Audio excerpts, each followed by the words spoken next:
Bw'abadde ayogera n'abayizi agambye nti asiimye nnyo omutima gw'abayizi gwe balaze eri eggwanga ne bannaabwe era n'abakuutira nti bali bulindala nga poliisi ng'era wano mu Uganda bategese okulwanisa obutujju.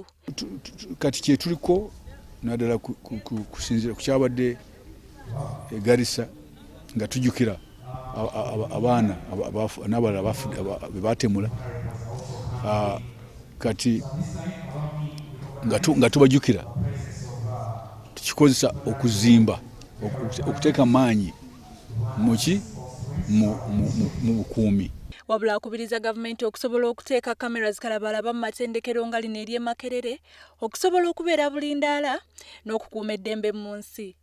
Era asabye buli kwe kikwatako okuteeka amataala buli wali akazikiza kubanga ebifo nga bino mwe mubeera abakozi b'ebibi. Balina bakugu mu bya science IT ate nga tebalina CCTV. Nze nandirowoozezza nti bandikozeseza Makerere nga demonstration ku CCTV nga bademonstratinga obukugu oba kusoma.